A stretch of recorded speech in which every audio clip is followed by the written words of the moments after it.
Hello there. I want to share with you something that I found today. And this is the reason that I say to always be looking in places like thrift stores and stuff. This is a Goodwill tag. The price for this set of knives is $8. Let's open this and look. These are French made. I'll check all of them, but I believe they all are. Sabatier knives. You can see right down here at the bottom, made in France, high carbon stainless. These are lovely kitchen knives, and they don't really look like they've been used very much, although if you look at them, that's in pretty good shape. There's some scratches along here that I don't know if that looks like somebody tried to sharpen it or if it's just got some scratches on it. But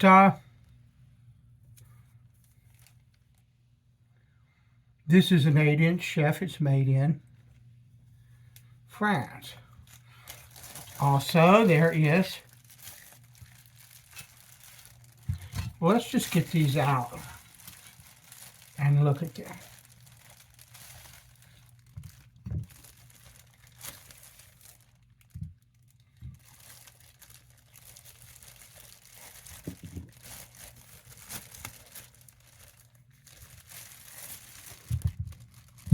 They don't even look like anybody has put a decent cutting edge on them. They look almost untouched.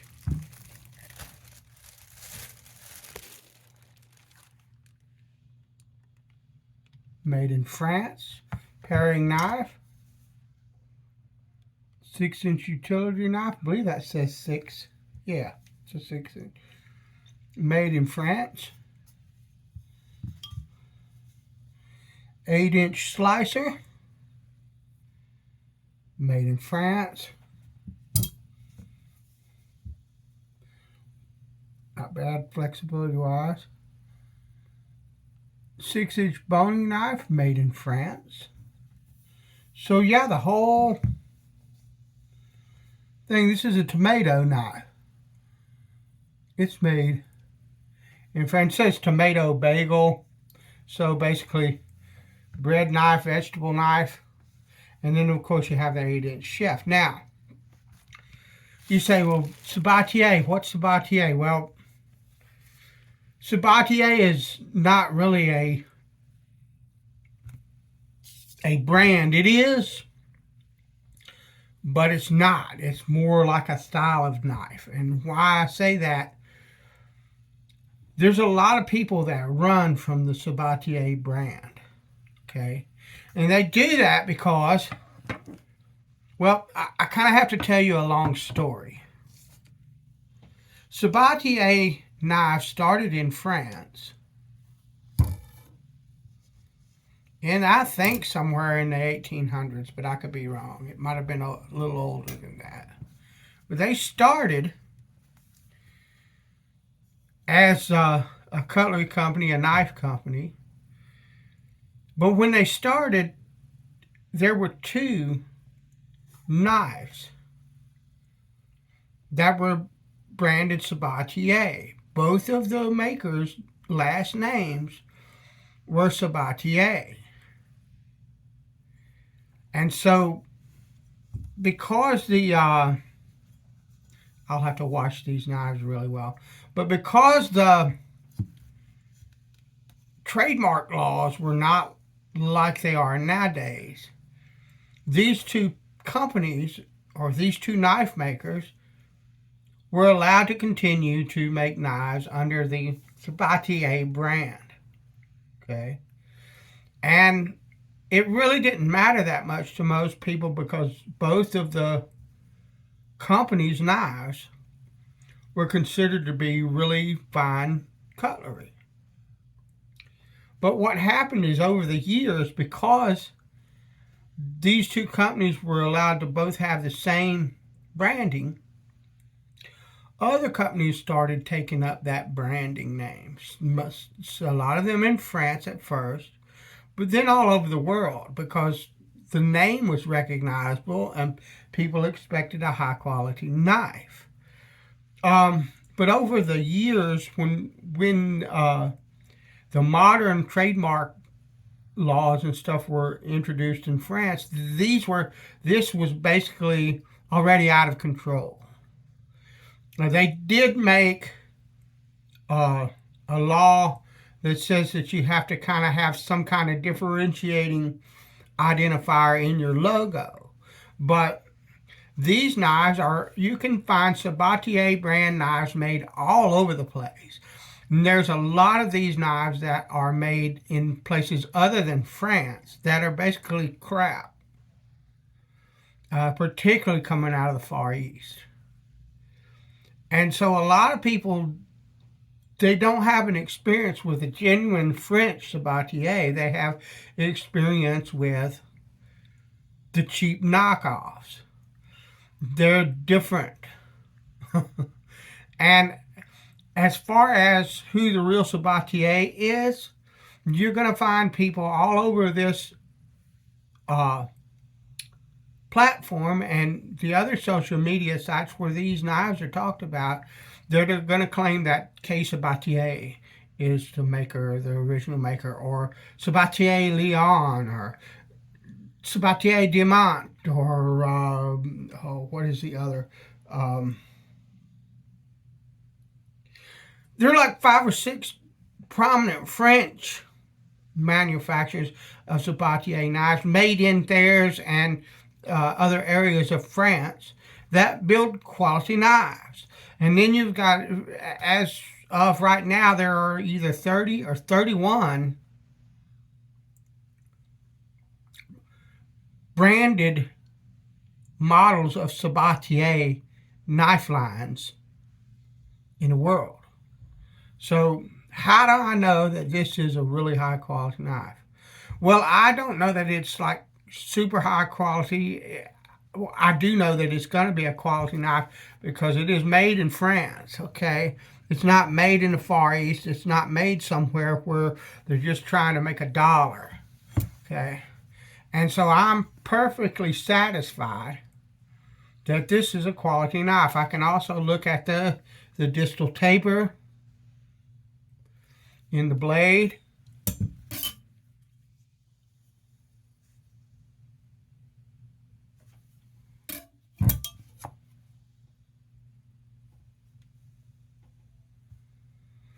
And the way that the knife feels in my hand. And I'm satisfied that this is a good quality knife. And so I will be happy to replace what I have in my kitchen except for my 10-inch Wusthof knife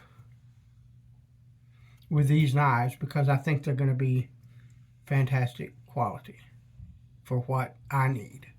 Better than what I've got. So I'm going to clean these up and then we're going to sharpen this one up. So here they are all cleaned up. I did notice that the handle got burnt there. They laid it on the eye of a stove or something. I don't even feel that.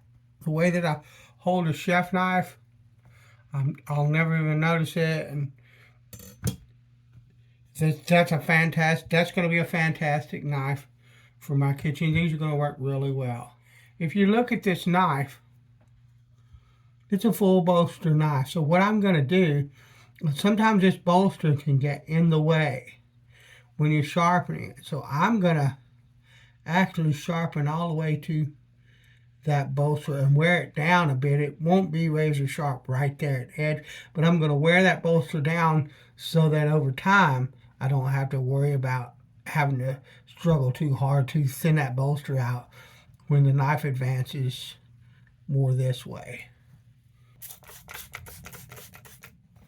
Let's get moving. And actually I want to move my mat around so that there, that's what I want to do.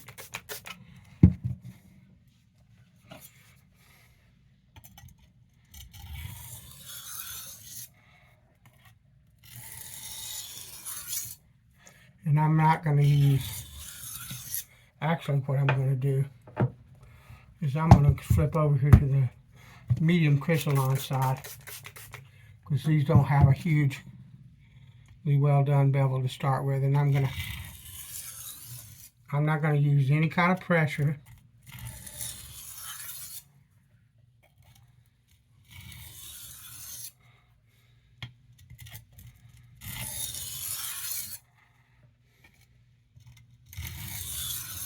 It's important to understand that you got to be real careful how you sharpen a knife with a bolster. If you use too much pressure, you're going to make this part of the bolster contact the board before the edge of this blade does. You're going to have trouble with the knife. That's not to say that there's anything wrong with a knife with a full bolster. It's just saying that there's a way in which you have to sharpen this knife. And you want to use some care in doing it so that the blade is not damaged by changing the geometry and shape of it.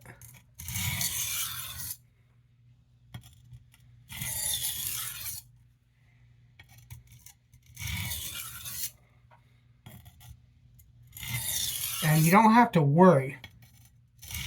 This crystalline stone here doesn't need any pressure to cut this steel. Not even a tiny little bit of pressure to cut this steel. It will cut this with no issues whatsoever.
Yeah, it would have taken a considerable amount of time to cut a bevel into this with that fine India. This is going to take quite a while with this medium crystalline. And so I will be back when I have a bevel established on this blade.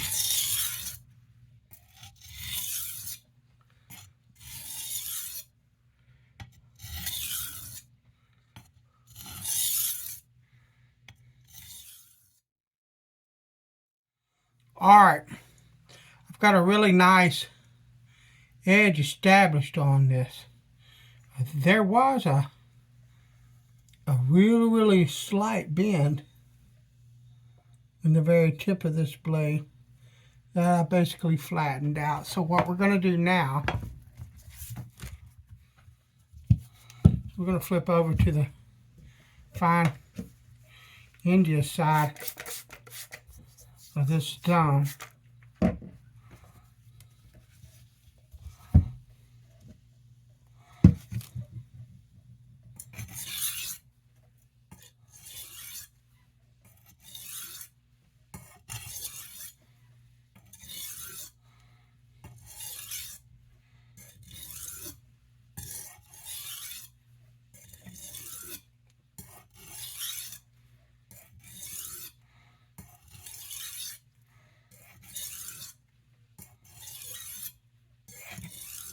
We're going to do one of these numbers.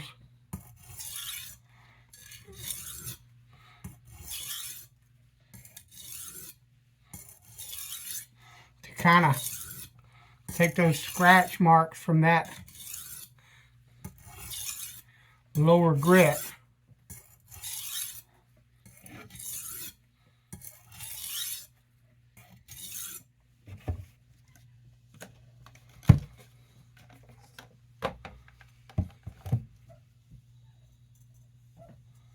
Out of the edge of this knife.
So now what I'm going to do, I'm going to take the fine India off.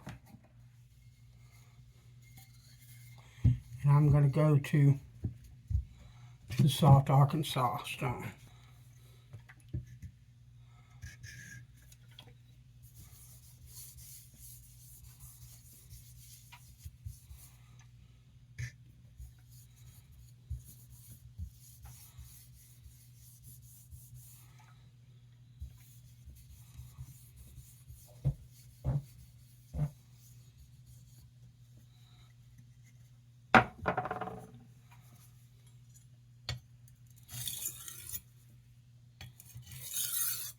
We're going to go nice and slow because this is finishing.